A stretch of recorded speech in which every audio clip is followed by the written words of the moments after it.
Welcome to Garden Wall Recall. A nostalgic time capsule, a no-spoiler book club of the original Over the Garden Wall fandom. We are your creepy curators. I am Shocking Shelby. I'm Chilling Charley. And I'm Ella!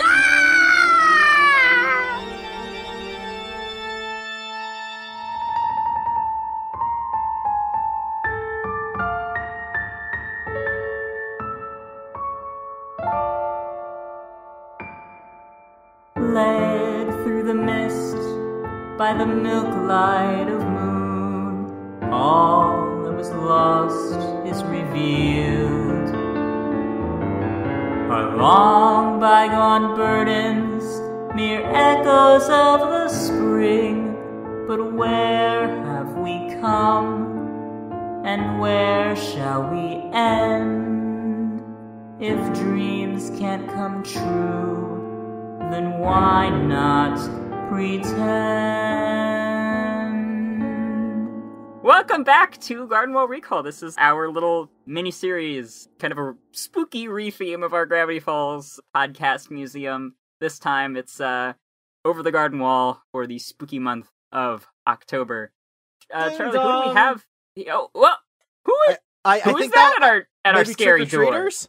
I mean, I don't I know. still have the candy bowl ready, given it's the candy I was eating. Maybe we can do like a take a penny, leave a penny. Maybe they'll have some candy for us That's as a well. good point. There we go. Let me check who's there. Yeah. Who's there? Oh, who's there? Hello? Oh my gosh! Wow!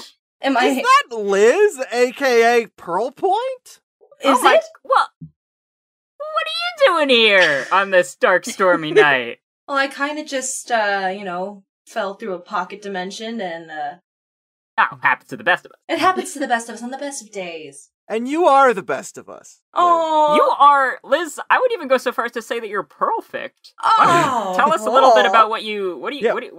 do, Liz? What do you do Huge out there compliment. on the internet? I steal voices and make those voices say things that they wouldn't usually say for clout. That's Yeah, beautiful. That's such a good description of what you do. Thank you.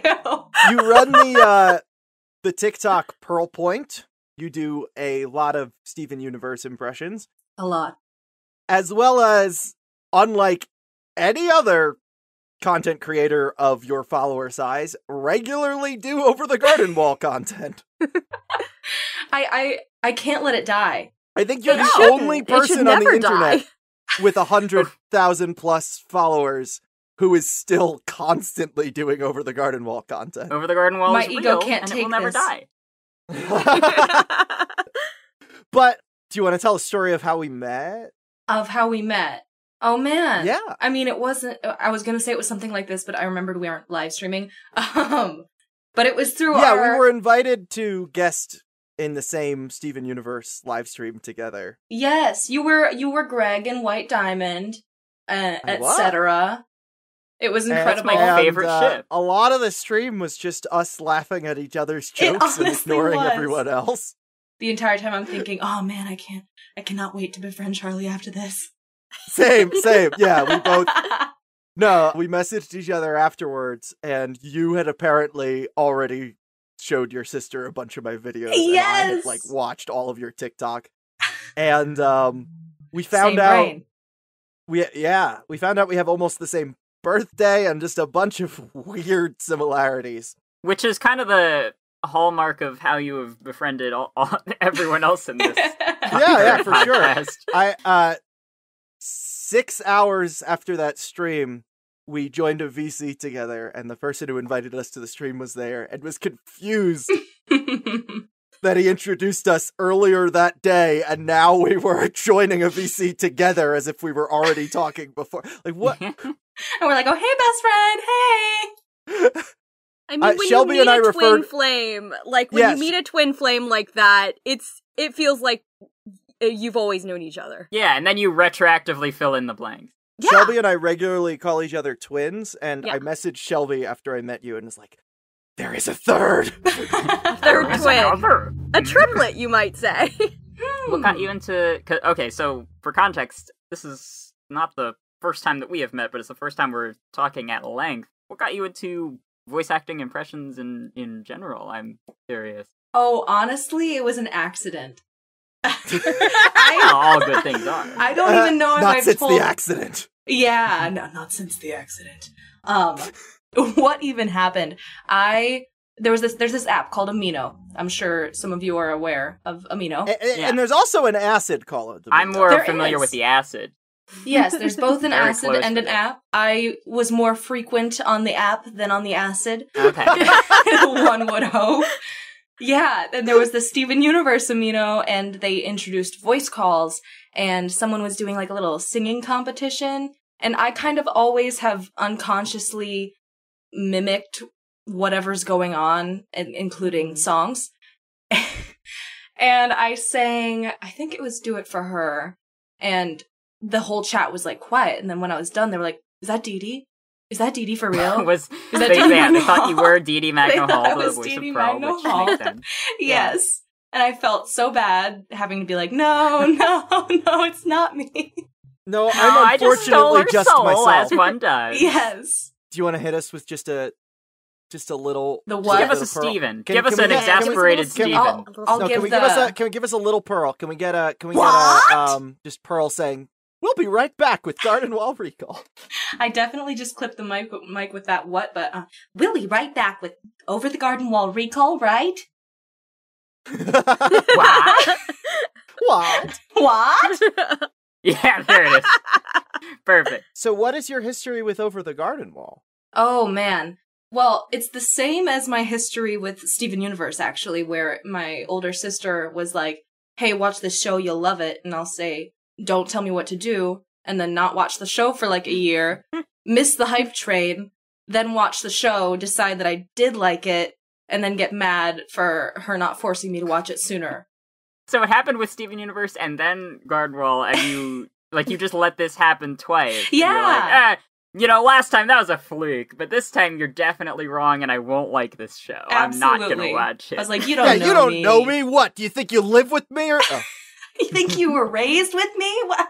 Honestly, I'm always at least 3 months behind on the hype train of whatever is like really in. To be fair though, well, no, unless it's the season finale of the Owl House, and you need to put a cosplay together. In that case, you're I am pretty right much on time. I'm early. right on time for the hype train. Yeah. But, like, to be fair, ever since then, Liz, you have been, like, on top of whatever trend is going on TikTok, because, like, you had Thank those you. Arcane ones out immediately. It felt late to me, but I mean, they kept blowing Yeah, up, so I was like, I guess the yeah. hype is still here. There's this weird anxiety to people who make fandom content for a living that you don't like things enough or the quick right enough things. or the right things. at the right time. Yeah. Because I have to deal with the fact that I make fandom content for a living, and my favorite franchises in the entire world are Homestar Runner and Monkey Island, which are millennial nonsense. And it is definitely, it can feel like trying to, like, coincide with stars aligning, because, like, When I discovered that I did not enjoy Undertale, I cried. Oh, no. Right. And, like, not that I did it with this in mind, but, like, because I probably would have done it anyway, but it was, like, I think it was summer 2020, when, Clone High had its resurgence. I did a Scudworth cosplay on TikTok, and that was, like, one of my first TikToks that, quote-unquote, blew up, as they say. And I was like, oh, yeah, it is literally just like, okay, well, I'm going to put this out into the world, and if it happens to align with what the court of public opinion likes and wants, then God will let me live another day. In your case, you get to live another day no matter what. You don't have to. Yeah, because that wasn't is not my career, but it gave me a taste of what that's like. I'm like, oh, yeah. Yeah. Yeah. No, it's still bizarre to me that Gravity Falls got as big as it did, and now I make money doing this, because I was just trying to cling to Homestar Runner. But we cannot call you Liz. That name, that's your mortal name. It is Yeah. Nor can we. spooky I season. mean, even though it is true that you are the loveliest, Liz. Oh, I thank you. No, the loveliest I don't know. Liz is someone else. Oh, yeah, but they're all lovely. Is what I meant. I wasn't. This is making a play equally on lovely, using it. Liz. oh, thank you. Yeah. I was referencing a person that you don't know. Yeah, you did like when you made a Sean Concanon pun to Rob Renzetti and then Exactly. he laughed at it, and then I yelled at him for laughing at it. But no, you're right. We cannot go by our mortal, non-spooky names in October. Oh, No, absolutely tis not. the season of Samhain. Yeah. The spirits are about, and to try to fit in, we all rearranged our names a little bit. I'm chilling Charlie now. So what do you got going on? Let's hear your Halloween name. What's your spooky name? Is alliteration the theme? Well, You no, can it could do be alliteration. You can do a You could pun, do alliteration. You You could do a lizardation. I can't think of any other. You could just go with lizard. Alexa did real Alexis. That's my favorite. Alexa, not Alexis. Real Alexa. So like you are. There is no rules. It's like, just right. no, it's just like how the Simpsons writers adjust their names for the Halloween episodes. They run out of ideas at a certain point, and it gets really silly. I have one ready, actually, that my family calls me. You do? We could go by Yes. Lizard Breath. Yes. Because it sounds like perfect. Elizabeth. I love it. Lizard breath is beautiful. Thank you. Thank my I'm dad. telling you, it's a dragon. Wait, no, different podcast. That's Different later. pro- Way wait. later. We haven't even We gotten haven't there had two podcasts at once before. yet. No. When I had made my friend Obi have a call with you because they were excited that you followed them on TikTok, they freaked out. You had mentioned that there was a person following you on TikTok who legitimately 100% believed that you were Liz Gillies and was asking you questions about Victorious. That's happened so a few funny. times. So you had a comment that said, "Why didn't they have you do impressions on Victorious?" Yes. Wait, so... Although Liz Gillies probably could do impressions. Oh, she Just not- absolutely could. Do I you feel look it in my similar? bones. Is that They what... look. Yes, they look. They look really similar, yeah. So simple. Every time I see a picture of Liz Gillies, my brain breaks a second. Oh yeah, I'm no, like, I think Liz Gillies is you. I don't think you are Liz Gillies. So on Amino, you got confused for Dee Dee Magno Hall by your voice, and by your name and your face on TikTok, you got confused for Liz Gillies. And to be honest, I was like, no, I actually really don't see it that much, like it in real life. Yeah, and I was watching I Orville. knew you for 2 years before I first saw a picture of Liz Gillies, and I promise it's there. Yeah. It's like, no, but it's like in Back to the Future, and Biff's like, he told me he was a relative. I didn't see the resemblance. Yeah, exactly. It doesn't look anything like But no, Spitting the image. end of that anecdote was I got Obi to tweet at Liz Gillies, just Lizard Gillies with no other context to see if they got blocked.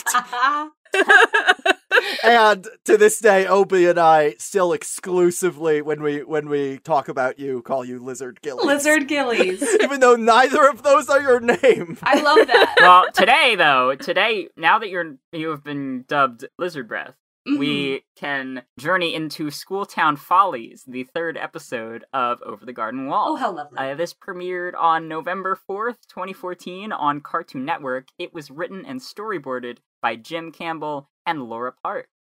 So why don't we get on down to Schooltown? The school is in session. Apparently. I don't know. Not today. To the dunce box. Let's all go to the dunce box. To the dunce Let's box, all young go to man. the dunce box. Let's all go to the dunce dunce box. box. Hot dogs are not actually dogs, regardless of what they teach in school. But you guys don't go to school, huh? I'm gonna stick with you guys. Hey, Jeffrey, I think there's one behind you. Gorilla! Run! So we just watched Schooltown Follies. And, well, I believe it went a little something like this. There we go. That's more in line with Greg's original vision. Good Close enough. enough. That's the director's cut. Yeah, release the Greg cut, Langtree.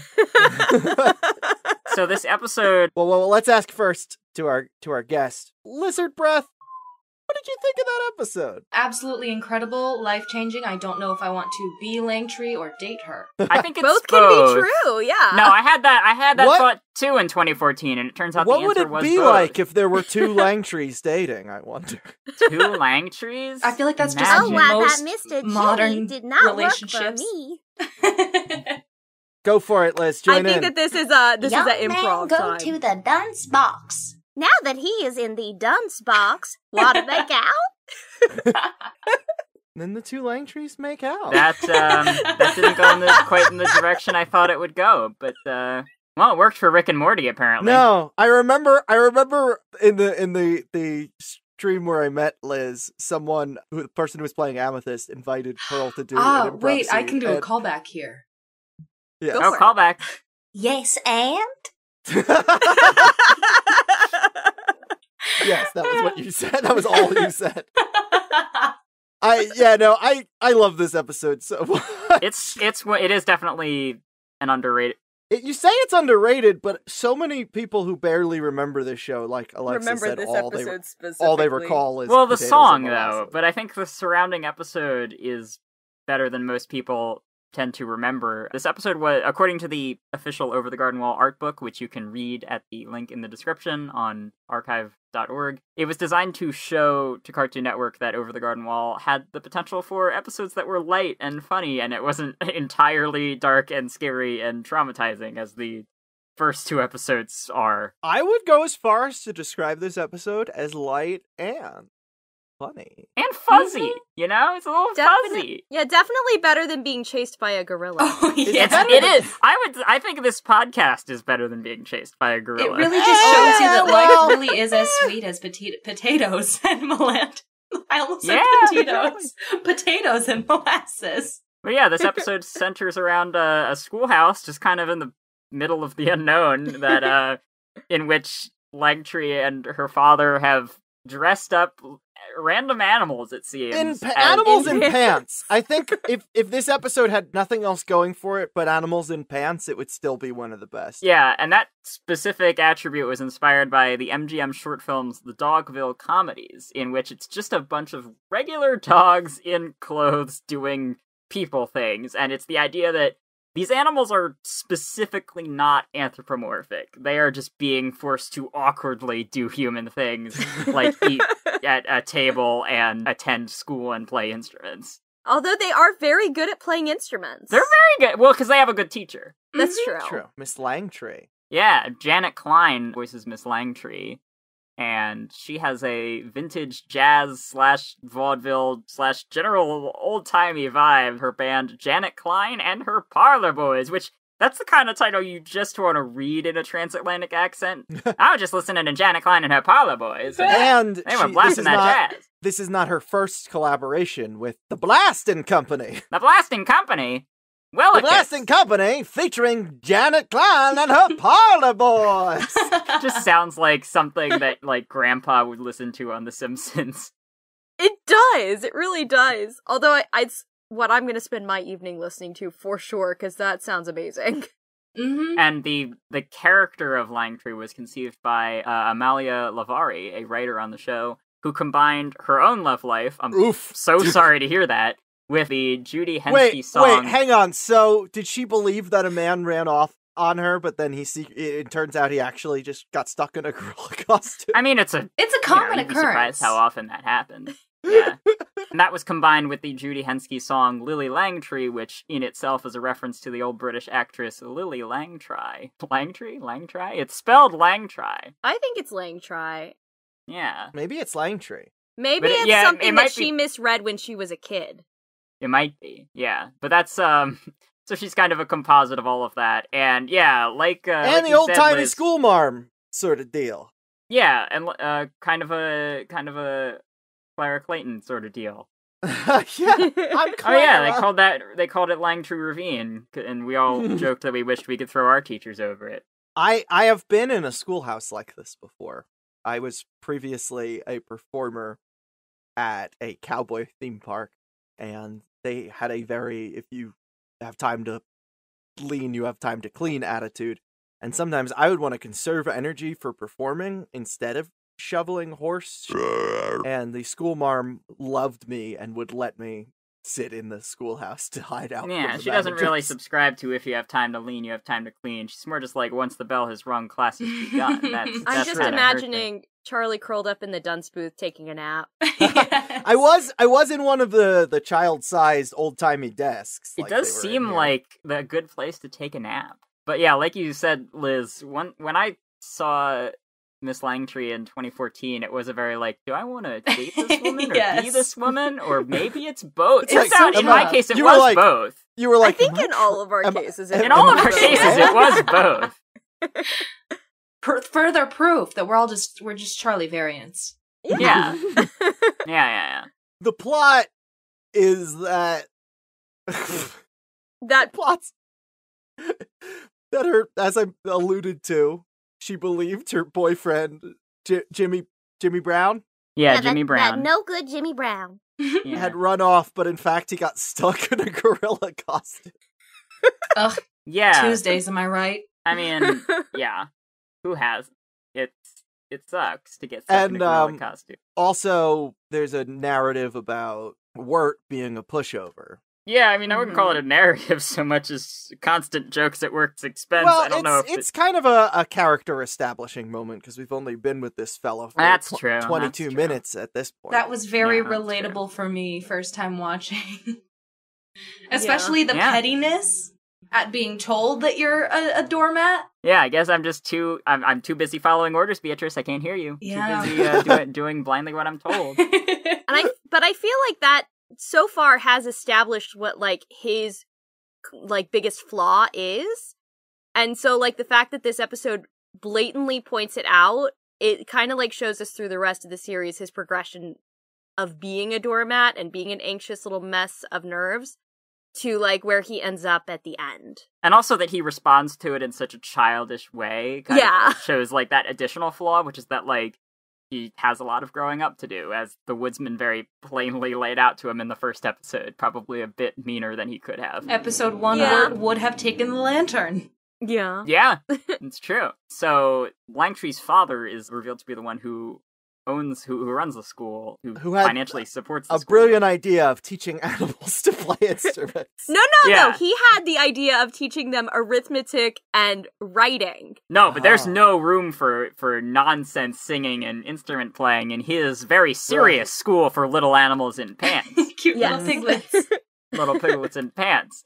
This is not the first time we have talked about Sam Marin on this podcast. This is true. Sam Marin voices Mr. Langtree, but also voiced Celestabelle Bell on Gravity Falls.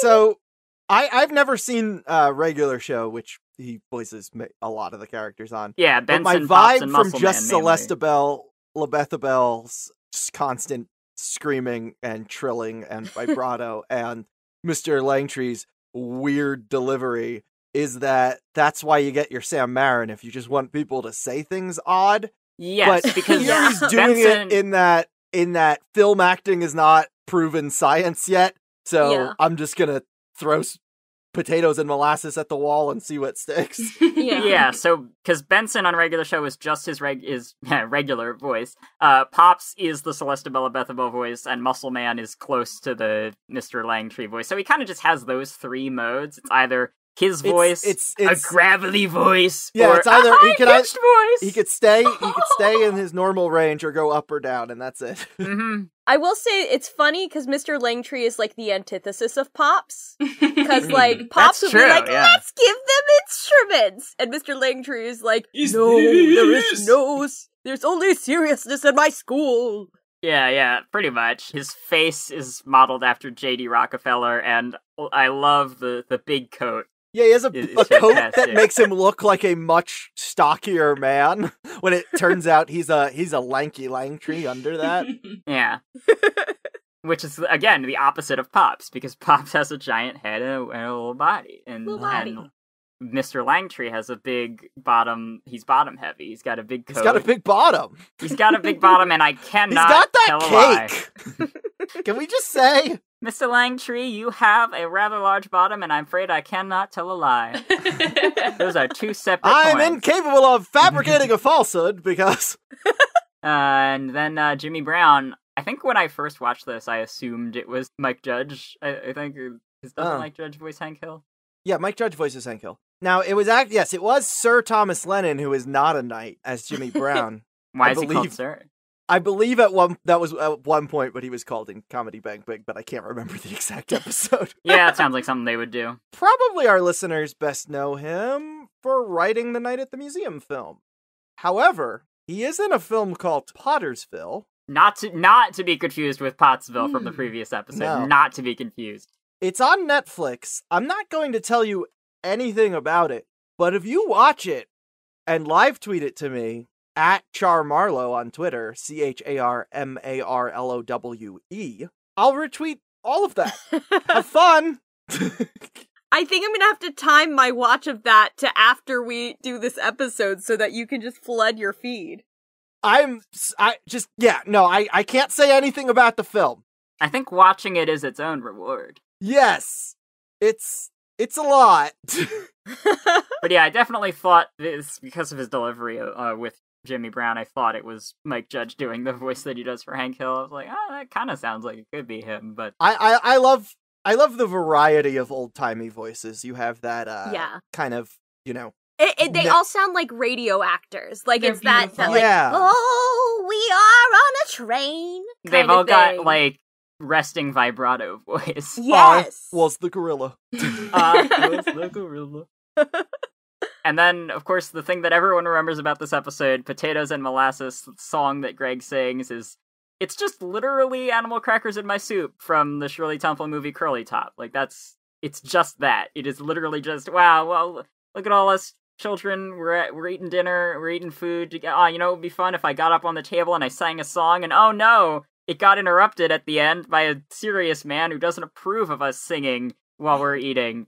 And Mr. Langtree is literally just that character at the end who interrupts little Shirley Temple from the Little Darling collection, which you can order now if you call this number.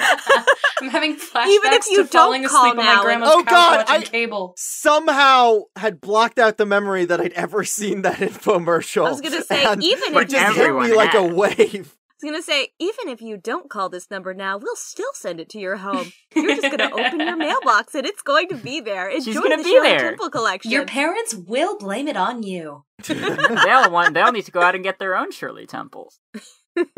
We'll send one for every member of the family. You don't Yeah. have to share your Shirley Temples. No. I just get a cardboard box dripping with grenadine syrup and like, cool. Yeah, I realize that comparison might have sounded cynical, but no, it's a fantastic song. I just wanted to point out that it is beat for beat that sequence, and that just makes it better in my opinion. I mean, that's what a lot of this is combining Exactly. Yeah. nebulously old-timey things like vaudeville vocalist collaborating with New Orleans ragtime band or whatever. Like, Yeah, just put all those old-timey sounding words into a blender. Yeah. But they do it with a lot more purpose than that, which is what I appreciate. It's so good. It's so good. And then there's a lot of conflicts in this episode for something that is so light. There's a lot crammed in here. You've got like Wirt's arc about being a pushover. You've got the financial troubles that the school is in, and you've got the gorilla that is on the loose that is actually Jimmy Brown. But they all kind of converge in the benefit concert that Wirt and Greg put on to raise money, in which the iconic line, "I was the gorilla." I was the gorilla. Is finally said. So much of this episode is just us repeating lines of the voices. They're just so It's a repeatable. delightful delivery. Like, it's just delightful. Why wouldn't we? I love the stupid wide eyes that the animals have, the unexpressive giant circle eyes. They do the fleshy blink sound effect again from the previous episode that we talked about. It reminds me of when I wake up and my rabbit is staring at me. And also when the animals, even though they are strictly not anthropomorphic, but when they're sad, it's like heartbreaking in the expressions Especially on these. little Well, they make realistic faces like sad animals. dogs. Yeah, Dogs, that's true. dogs make that face. And for just pennies a day, you could help these animals learn arithmetic and writing and musical instruments. The Gerber Life Plan. In the arms of the angel. So yeah, I mean, any other thoughts on this episode you want to share before we move Schooltown on to the Follies? next one? Langtree I hot. just it's perfect. Langtree hot. Langtree Honestly, hot. Jimmy Brown was a fool to get stuck in a gorilla costume and unable to. He was also hot in that gorilla costume. It was very hot. Well, he was expecting someone to help him out, but they were too doggone scared. Yeah. Those dogs Don't you were just gone. hate it when you get stuck in a gorilla costume and then you can't? I love when Thomas Lennon is in things about getting stuck in a gorilla costume. Mm-hmm. Whoa! What? Night at the Whoa. Museum. Oh, that part where Ben Stiller gets stuck in the gorilla costume. Yeah. Yes. And then Right. the part where Robin Williams gets stuck. No, wait, that's just his body hair. Yeah. No, that was just him without a shirt on. Ho ho! I look like I'm stuck in a gorilla costume. Ho ho! I know that was a Robin Williams, but it sounded like Johnny Bravo. Ho ho, mama! Ho ho! Ho! Looks like I'm stuck in a gorilla costume again. Oh. Oh, I'm a losing to a rug. Ha! All right. Oh, potatoes and molasses. If you want some more, just ask us. They're warm and soft like puppies in socks, filled with cream and candy rocks. So potatoes and molasses. They're so much sweeter than algebra classes. If your stomach is grumbling and your mouth starts mumbling, there's only one thing to keep your brain from crumbling. Oh, potatoes and molasses. If you can't see 'em, put on your glasses. They're shiny and large like a fisherman's barge. You know you've had enough when you start seeing stars. Oh, potatoes and molasses. It's the only thing left on your task list. They're short and stout. They make everyone shout for potatoes and molasses. So, our next episode, Songs of the Dark Lantern, is, you're not gonna believe this, the 4th episode of Over the Garden What? Wall. I know! And it premiered right after the previous one on November 4th, 2014 on Cartoon Network. This was written and storyboarded by Burt Young, Steve MacLeod, and Pendleton Ward. I never heard of him. That's the creator of Adventure Time. Grab your Yes. friends. Come on, grab your friend. It's adventure time. I would watch the heck out of that. With bodacious tea. I found a duck. Do you know how to make eggs from a duck? I'm hungry. What about the beast? The beast is upon me! I didn't see any beast. That driver is nuts. Nuts. Phew. Well, that's good. Good. That crazy driver's taking us way off course. Really? Yeah, who knows where we are by now with that guy acting all bananas. Ooh, banana nut duck bread. We just watched Songs of the Dark Lantern. Liz, Nuts. any thoughts before we get into some of the trivia here? Tavern Keeper, also hot. That's Okay, that's just a take. That's just Betty Boop. Mm-hmm. Yeah, gets so better Betty with Boop's. age. Yeah. The Betty beast Boop's is in out here. there. She still got it. Yeah. Still got it. Yeah, she was inserted into this episode in order to try to lighten the mood of the tavern. Which is kind of ironic it's- because she sings the creepiest song in the episode. Yeah, no, I Creepier than the Highwayman? Oh, good point. well, those are both Betty Boop references. I feel like people who believe that inserting Betty Boop lightens the mood are people who know of Betty Boop from merchandise, because Yeah. Betty Boop cartoons are horrifying. I mean, I think their theory was that the fact that she is just literally Betty Boop has, a comedic aspect, which That's it does. true. And then the Highwayman is sung like Cab Calloway and animated like he is rotoscoped as a I mean, reference. sort of. He has the moves, but the Highwayman is distorted in a way that you would never be able to. But I think it's meant to capture that uncanniness, right? It's a reference to the Minnie the Moocher Betty Boop cartoon where Cab Calloway was rotoscoped and the technology was early, so it looks off. Right. And it's trying to imitate that. Yeah, it definitely captures the vibe. Much like Over the Garden Wall, I watch that every Halloween. It is one of my favorite cartoons of all time. It's from 1932. Also, Cab Calloway does not move like a human. No. He moves like a spider, and that's why they made so many scary cartoons over just rotoscoping him. This is one of 3 Betty Boop cartoons where the main attraction is rotoscoped Cap Calloway. Honestly, he moves more like a cartoon than actual cartoons do. That is one of my favorite cartoons. It's terrifying, for sure. It is also the basis of Oogie Boogie from Nightmare Before Christmas. Yeah. I'm Mr. King Dice from Cuphead. And interestingly, Friend Like Me from Aladdin all contain musical and visual references. Choreography, to that cartoon, yes. I'm the Highwayman. Okay. Oh, wow, that's good to know. A lot of this is people just singing about who they are. Yeah, it's very Cats. They're all establishing songs. The Old North Wind. Yeah, I think the Old North Wind is a real song. Mm-hmm. Is it? I thought it was written for this. I'm pretty sure But that's neither here nor... I mean, that's later. But, yes. But yeah, this episode deals, which is why it's one of my favorites, it deals with the theme of identity and how, like, as Pat McHale says in the art book, you know, in the time periods that they're capturing in Over the Garden Wall, who you are as far as, like, what your name is and what your personal aspects and aspirations are, doesn't really matter because you live in a, like, very dependent community. So, like, who you are is really more like you are the butcher, the baker, the grocery clerk. You are all of these, like, types of roles in a community. Communism. Yeah, kind of communism, yeah. And they all have, every character in this episode has the funniest voice I've ever heard in my entire life. It opens with Elijah Wood as a character that is not Wirt.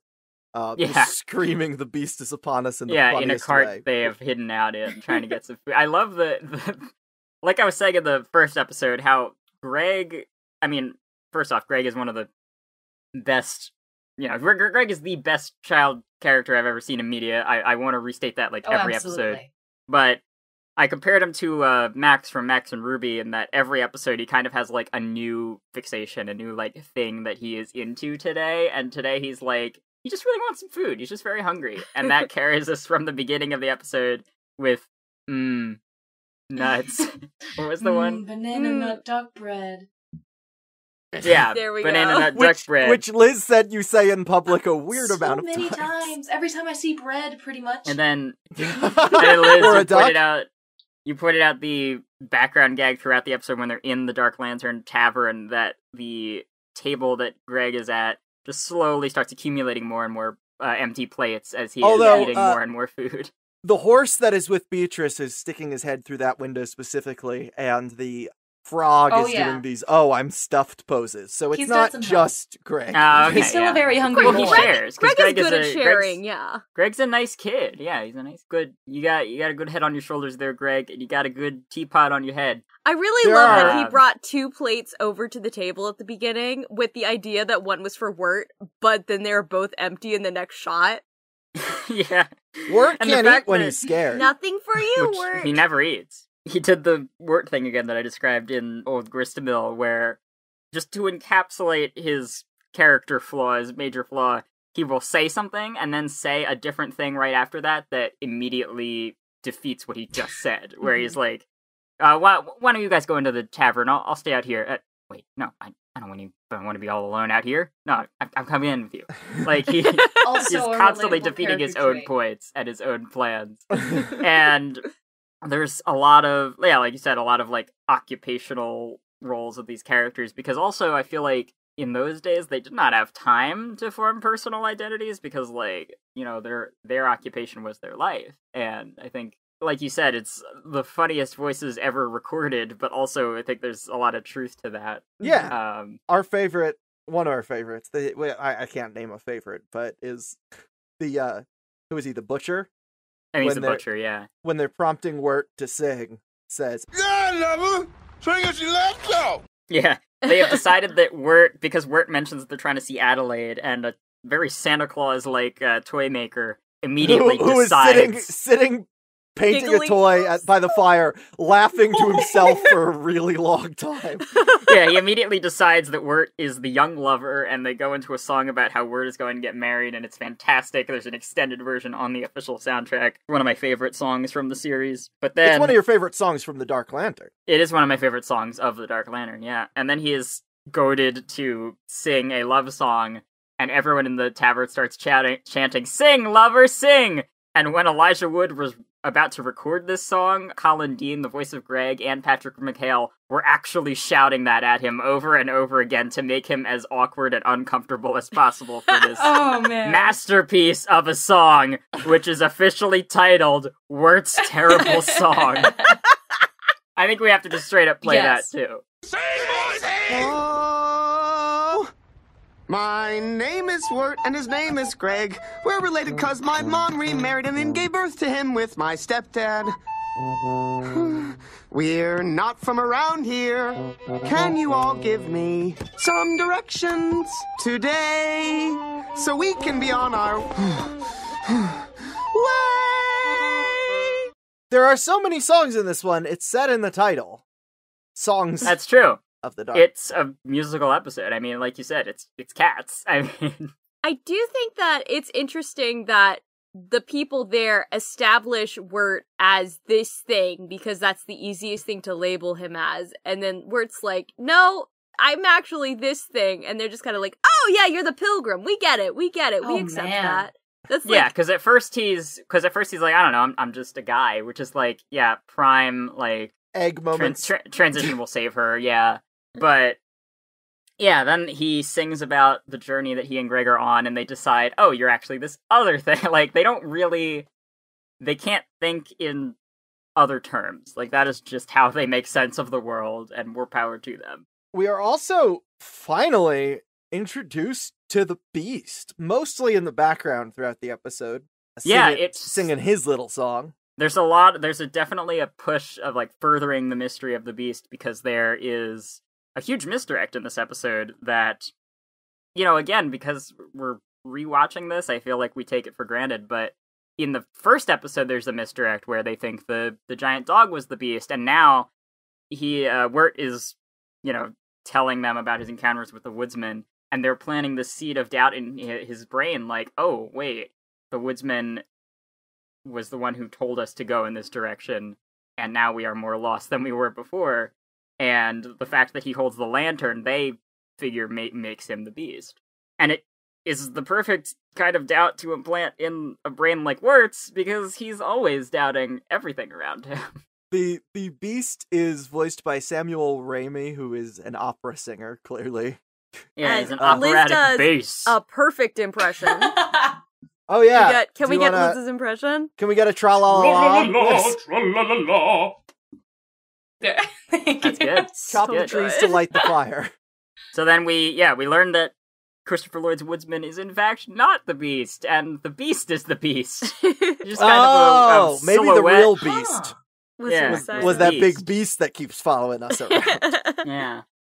We're introduced as well to a slightly smaller beast, specifically an equine beast, Fred the Horse, who is voiced by Fred Stoller. Who is revealed in the comics to be the horse of the Highwayman. Ah.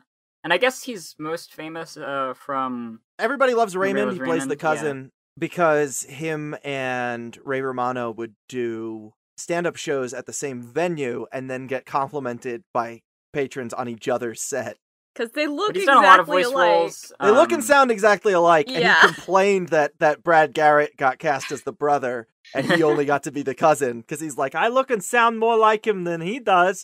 But the best Fred Stoller role, that's the most well-known one, the best other than Fred the Horse. If you want some real Fred the Horse energy, he plays a recurring traffic cone in Sabrina the Teenage Witch, the 90s sitcom, and he always says, danger, danger. And I think about that traffic cone far too often. My favorite of his roles would definitely be Chuck, the evil sandwich-making guy from Word Girl. Oh my gosh, yes! So, throughout most of this episode, Fred is pretending that he cannot speak. Yeah, It just to be an asshole, I guess.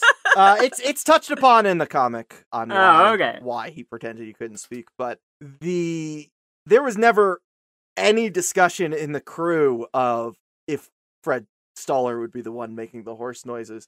He just came into the studio and was like, hey, did you guys want me to make, I see there's horse noises as well. Did you guys want me to do those? Because I've been practicing. And they're like, go on. He'd been practicing. And then he makes that terrible noise, which just sounds like laughing. And they're like, well, we can't not use that. It's so good. It's so good because Yeah, without them asking to, he had been rehearsing horse noises on his own time, and that was the best he could come up with. acting. I love it. It sounds like the horse is pretending that he sounds like a horse. It's so good. It does sound like a horse pretending It's to a sound raw like a horse. performance. Exactly. I believe there's a line in the comic where he's like, luckily, I had my magnificent horse impression, and then they try to write it as close to how the noise he makes as possible. And I love the horse. I'm just going to pretend like I know how to ride you, okay? Let's just do that.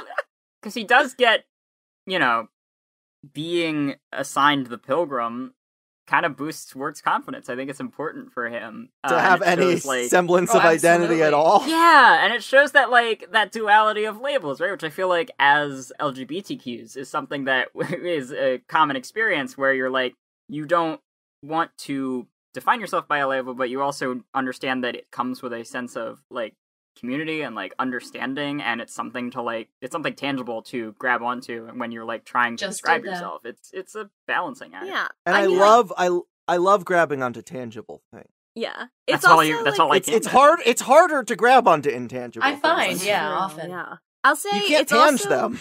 It's also that neurodivergent thing where knowing that this is what's going on in your brain makes you feel more comfortable.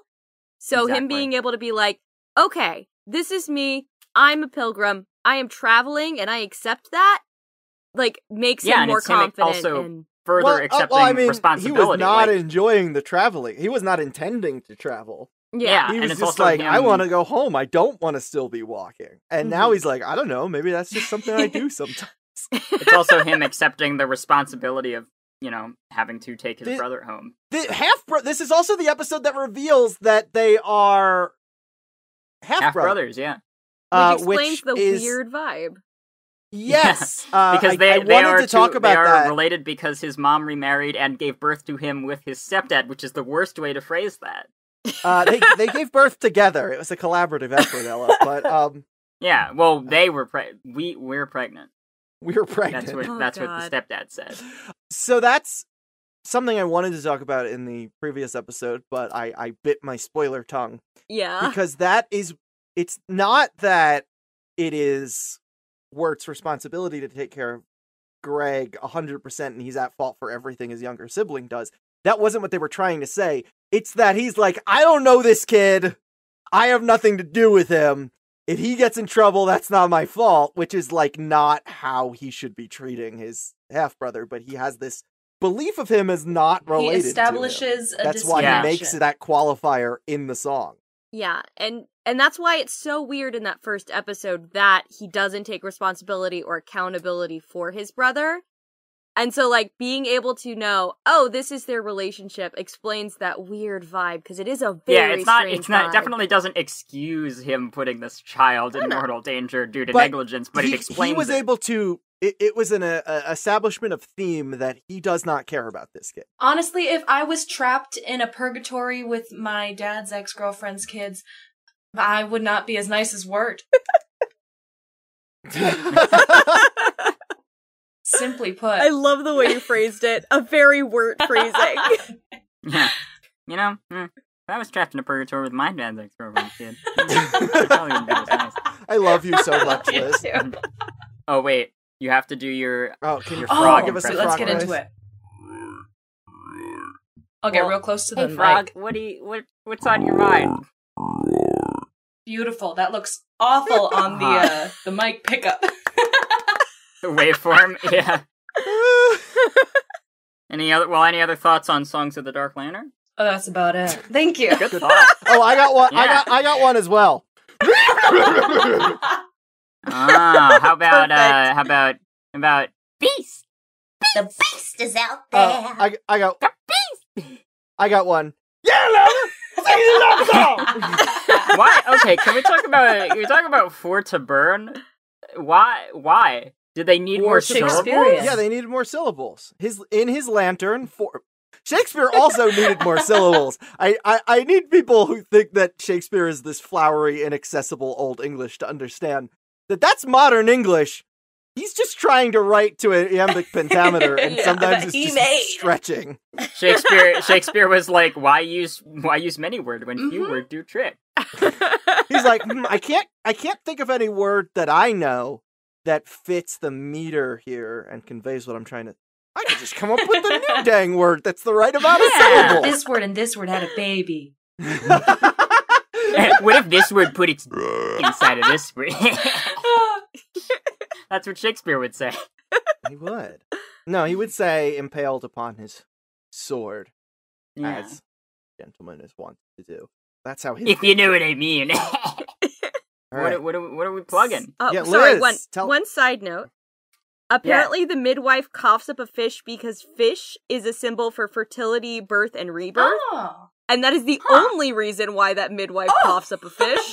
That makes sense. Midwife always reminds me of the midwife at the New York Renaissance Fair where I was employed, who would always introduce herself by saying, "I'm hoping to become a full wife one day." Aw, always a midwife, never a baby. No, she's not trying to become a baby. That would be weird. Yeah, but the baby's the star of the show. The midwife is just the MC that ushers the baby onto stage. No, I like that way better, though. Always a midwife, never the baby. Never a baby. I'm gonna think and I also about that disagree on never a baby. I find that most midwives were, in fact, Speak for yourself. had the full experience of being born. At one time, yeah. They had their moment. Well, what qualifies you to be a midwife? Well, I was actually birthed myself. Yeah, I've been through the process. I have been a baby. I know what I think it's I like. have a unique first-person perspective. You said, I've been through this process on the other side. Yeah, so I offer a unique empathy because I've been on the other side of this. And then when the baby's crying, you're just like, yeah, I know. I've been there. I have totally been where you are. Your feelings are valid. Let it out. We gotta stick together. We're the only people who know what this is like. Listen, baby, one day when you're a midwife, you'll get it. Yeah. What do we have to plug with our spooky named friend Lizard Breath? Lizard Breath. Where can people find you? What you got going on? TikTok, Pearl, .point. Do I have to spell that out? Pearl .point? I always thought it was Pearl .point. Like I like that a lot more. I usually just say Pearl .point. Except it's incomprehensible to get people to type that. I've told people, I've been like, oh yeah, and then they'll type out the dot or the period. Yes. What? Yeah, you named yourself after Pearl's period. What? What comes out of you? What? No, that's... So, what you been up to there lately? Isn't it beautiful, Pearl? Isn't it so wonderful how human beings can accomplish so much with their bodies? Why did you... Okay. So Liz, you posted some stuff recently. What do you have? I'm actually gonna be coming out with a little bit of arcane content when I feel like it. Yes. Right now I've just kind of been doing the Steven Universe. Can't go wrong. It's what the people love. Give the people what they want. But I definitely want to start doing more of other shows. It's just Steven Universe is kind of like the, I don't know what I'll make. Yeah. Are you gonna, since spooky season is upon us, are you gonna be dipping back into the Over the Garden Wall? Oh, 100%. 100% I am making another Over the Garden Wall. I'm gonna probably make it way too early. And then I can also shout out this awesome podcast. I disagree on that front. It's never too early. Once the leaves turn it's not. orange, it's time. All Saints Day month. All Saints Day month.